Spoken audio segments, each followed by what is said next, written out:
हवाएं चल रही थीं, सूरज चमक रहा था और अचानक से एक इंजीनियर के पैरों के नीचे से पत्थर का एक छोटा सा टुकड़ा फिसलकर नीचे खाई में जा गिरता है।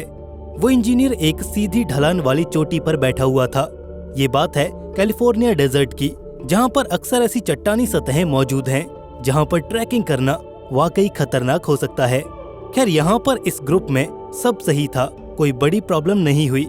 लेकिन पहाड़ी के ऊपर से उन इंजीनियर्स ने एक प्रोग्राम एक्टिवेट किया और अचानक ही एक लंबे से रोबोट ने हेक्सागोनल शेप ले ली। वो एक ब्लैक रबर जैसी चीज से ढका हुआ था, किसी टायर की तरह लग रहा था और अचानक ही वो पहाड़ी से नीचे गिरने लगा। छोटे छोटे पत्थरों से बाउंस होता हुआ और हवा में उछलता ये रोबोट नीचे खड़ी भीड़ तक पहुंच जाता है। ये रोबोट उन 7 मशीन्स में से एक था जो पिछले करीब 18 महीनों से अमेरिका की अलग अलग यूनिवर्सिटीज में बनाई जा रही थी। इंजीनियर्स की ये टीम नासा के एक कॉन्टेस्ट के लिए नए नए तरह के रोबोट्स को वजूद में लाने का प्रयास कर रही है, जो कठिन से कठिन सतह पर भी जाकर एक्सप्लोरेशन को अंजाम दे सके, गड्ढे में उतर सके, पहाड़ों पर चढ़ सके, रेगिस्तान और ठंडे वातावरण में अपना काम बखूबी कर सके। ऐसे रोबोट्स बनाने के लिए नासा ने इनोवेटिव रोबोट्स कंपटीशन सामने रखा। आज के इस वीडियो में हम इन्हीं रोबोट्स के बारे में बात करने जा रहे हैं, जो आने वाले समय में हमारे चांद और मंगल के खतरनाक एनवायरनमेंट में हमें काम करते हुए दिखाई देंगे। नवंबर सन 2022 में इस टीम ने अपने रोबोट का प्रदर्शन एक रेगिस्तान में किया, जो कि काफी हद तक चांद की उबड़ खाबड़ सतह को रिजेंबल करता है। 13 मिनी रोबोट्स आपस में जुड़कर एक सांप जैसी चेन का निर्माण करते हैं और इस रोबोट को कोबरा के नाम से जाना जाता है। इस रोबोट की चाल भी काफी हद तक सांप के जैसी ही है। खैर, ये इकलौता ऐसा अजीब रोबोट नहीं है। एरिजोना स्टेट यूनिवर्सिटी ने 6 टांगों वाले एक रोबोट का डेमोन्स्ट्रेशन दिया, जो कि स्टीप स्लोप्स को आसानी से चढ़ सकता है। इस रोबोट का नाम है चरलेट। इसके अलावा फ्लोरिडा स्टेट यूनिवर्सिटी ने भी एक्सट्रीम टेरेन क्वाड नाम के एक रोबोट को शोकेस किया, जो कि रॉकी एरिया में किसी भी तरह से अपना रास्ता बना सकता है। नासा के परसेवरेंस रोवर की चीफ इंजीनियर वंदी वर्मा ने कहा कि एक्सप्लोरेशन का ये वो एरिया है जहां पर हमें आउट ऑफ द बॉक्स जाकर सोचना पड़ेगा। हिस्सा लेने वाली टीम्स बड़े ही वाइल्ड आइडियाज लेकर सामने आ रही हैं, जो कि हमें सोचने पर मजबूर कर देती हैं कि हमारी प्रॉब्लम्स के बहुत से सॉल्यूशंस अवेलेबल हैं और वाकई हमारे पास ऑप्शंस की कोई कमी नहीं है। पर सवाल ये आता है कि हमें चांद पर रोबोट्स चाहिए क्यों? आने वाले कुछ सालों में नासा का सबसे बड़ा मिशन रहेगा इंसानों को दोबारा चांद पर उतारना। इंसानों को चांद पर गए 50 साल से भी ज्यादा का वक्त हो चुका है, लेकिन इस बार वहां पर सिर्फ उतरना नहीं है, नासा का गोल है वहां पर रुकने का। और जाहिर सी बात है कि अगर हम चांद पर रुकने जा रहे हैं तो रोबोट्स इसमें सबसे इम्पोर्टेंट रोल प्ले करने वाले हैं। सबसे पहले चांद पर रुकने के लिए एक बेस बनाना होगा और इस बार नासा के अपोलो 11 की तरह कोई फ्लैट इक्वेटोरियल एरिया सिलेक्ट नहीं किया गया है, बल्कि एक ऊबड़ खाबड़ और ऐसी जगह को चुना गया है जहां क्रेटर्स की भरमार हो, और साउथ पोल इसके लिए सबसे बेहतर जगह है। इसके बाद उन जगहों पर उन क्रेटर्स को ज्यादा प्रेफर किया जाएगा जहां पर वाटर आइस जमी हो, और जाहिर सी बात है ऐसे क्रेटर्स बहुत गहरे होंगे जहां पर सूरज की रोशनी कभी नहीं पहुंचती होगी। ये क्रेटर्स किसी खाई से कम नहीं होंगे।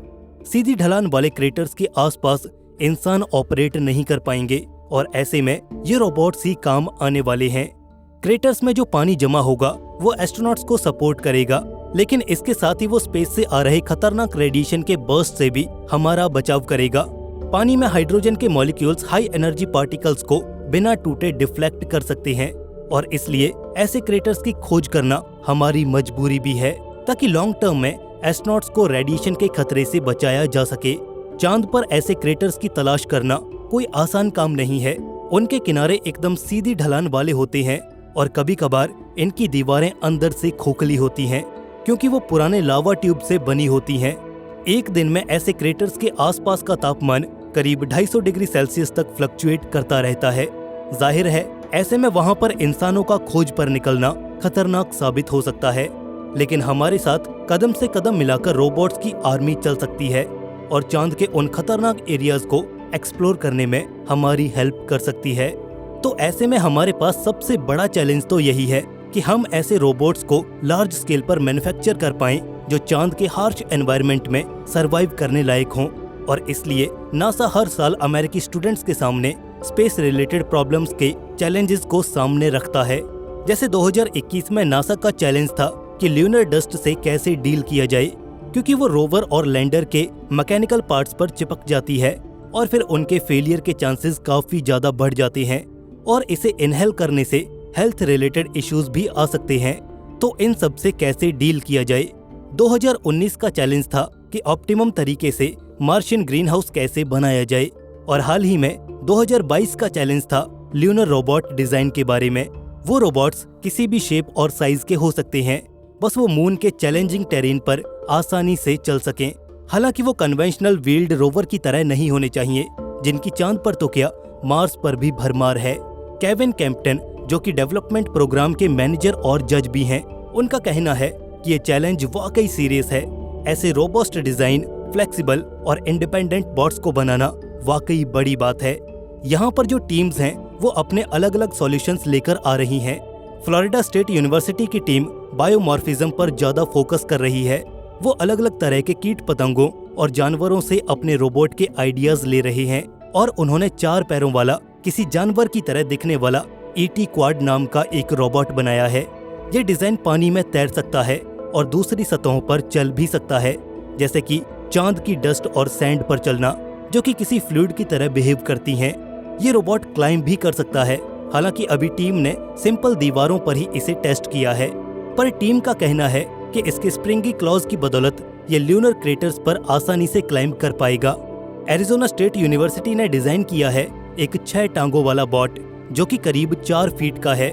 इसकी 3 लेग्स नॉर्मली वर्क करती हैं, और जो बाकी की 3 हैं वो लाइडार सिस्टम और सराउंडिंग स्कैनिंग के बाद ये डिसाइड करती हैं कि उन्हें किधर जाना है। इस रोबोट का वॉकिंग सिस्टम काफी सही है स्टीप स्लोप्स पर चढ़ने और उतरने के लिए। नॉर्थ ईस्टर्न यूनिवर्सिटी ने तैयार किया है एक स्नेक, जी हाँ सांप, जैसे कि कोबरा, और हाँ इस रोबोट का नाम भी कोबरा ही है। इसे बेसिकली डिजाइन किया गया है क्रेटर्स की वॉल से टकराते हुए नीचे उतरने के लिए और फिर लंबी लावा ट्यूब्स को एक्सप्लोर करने के लिए। हालांकि इस बॉट का डिजाइन भी नेचर से ही इंस्पायर्ड है। टीम के सॉफ्टवेयर स्पेशलिस्ट अलेक्जेंडर का कहना है कि नेचर को समझने के लिए हमें नेचर को ही कॉपी करना होगा, इसके अलावा कोई और चारा नहीं है। उन्होंने आगे कहा कि हमने कई घंटों तक यूट्यूब पर सांपों से रिलेटेड वीडियोस को देखा और समझा कि आखिर ये कैसे चलते हैं और कैसे डिफरेंट मूवमेंट्स करते हैं, और आखिरकार उन्होंने कोबरा को डिजाइन किया।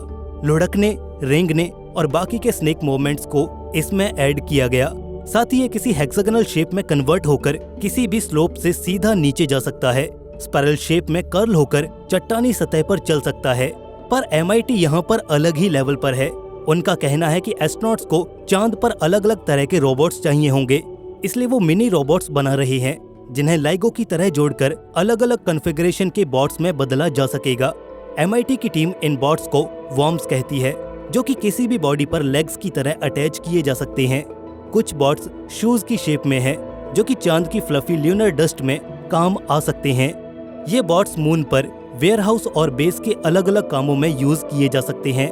इसके अलावा काल्टेक ने यहाँ पर एक स्टैंडअलोन बॉट ना बनाकर एक अलग ही सिस्टम डिजाइन किया है। क्रेटर की ऊपरी सतह से लेकर क्रेटर के बेस तक केबल कार की तरह का इंफ्रास्ट्रक्चर डिजाइन किया जा सकता है, और रोबोट्स ये सारा काम करेंगे। ग्राउंड पर पोल्स का बेस बनाना हो, केबल्स को मैनेज करना हो, ये सारा काम रोबोट्स द्वारा ही किया जाएगा। यूनिवर्सिटी ऑफ मैरीलैंड ने पैरों और पहियों के साथ एक रोबोट डिजाइन किया है। स्मूथ सरफेस पर जिसमें पहिए काम लिए जाते हैं, वहीं अनइवन सरफेस पर ये पैरों से काम लेता है, जिस वजह से ये मल्टीटास्किंग और अलग अलग तरह के सरफेस पर काम कर पाएगा। लेकिन आखिरकार इस चैलेंज का विनर कौन रहा? जिन टीम्स ने अपने आइडियाज सामने रखे उन्हें परखना भी तो था, इसलिए ल्यूनर साउथ पोल को मिमिक करने के लिए रेगिस्तान जाना पड़ा और वहां पर शुरू हुआ ये मुकाबला। ईटी क्वाड कुछ ऊपर तक गया लेकिन फिर नीचे आ गया। काल्टेक का मिनी गोंडोला केयरफुली कुछ इंचेस तक तो केबल पर ऊपर गया, लेकिन वो भी सही तरीके से परफॉर्म नहीं कर पाया। एरिजोना स्टेट के बॉट ने ऊपर चढ़ने की कोशिश की, लेकिन 27 डिग्री के स्लोप पर उसकी स्पीड सिर्फ 1.5 फीट पर मिनट ही थी। अभी मार्स पर वर्किंग परसेवरेंस रोवर से करीब 5 गुना कम, लेकिन ये स्पीड मंगल से कहीं ज्यादा कठिन सतह पर थी। पर इस कंपटीशन को जीता कोबरा ने। इसके हर मूविंग वे को परखा गया, कभी रेत पर, कभी पथरीली जमीन पर लुढ़कते हुए, और एक बार तो ये झाड़ियों में फंस गया। लेकिन वहाँ पर इसका रेंगने वाला कॉन्सेप्ट काम आया और इसने वो फेज सक्सेसफुली कंप्लीट कर लिया। पर बाद में रियलाइज हुआ कि ये झाड़ियों वाली मुसीबत चांद पर तो नहीं आने वाली। खैर लास्ट में इसे हेक्सागोनल शेप में नीचे जाना था और यहाँ पर ये कंपटीशन जीत जाता है। तो हो सकता है कि आने वाले समय में हम इस कोबरा को चांद पर काम करते हुए देखें। यहाँ से ये तो पता चलता है कि इंसानी दिमाग की भी इस ब्रह्मांड की तरह कोई सीमा नहीं है। इंसान अगर चाहे तो वो कुछ भी कर सकता है। एक आइडिया सब कुछ बदल कर रख देता है, जैसे रेड शिफ्ट के आइडिया ने पूरी एस्ट्रोनॉमी को बदल कर रख दिया। इसी तरह एक ऐसा ही आइडिया हमारे भविष्य की सभी मुसीबतों का सॉल्यूशन बन सकता है। बस जरूरत है हमें जिज्ञासु बने रहने की। बाकी कोबरा पर आपके क्या विचार हैं, हमें कमेंट सेक्शन में जरूर बताएं। बाकी दोस्तों, अगर आपको ये वीडियो अच्छा लगा तो इसे लाइक और दोस्तों में शेयर जरूर कीजिए। ऐसे ही और इन्फॉर्मेटिव वीडियोस के लिए चैनल को सब्सक्राइब जरूर कीजिए।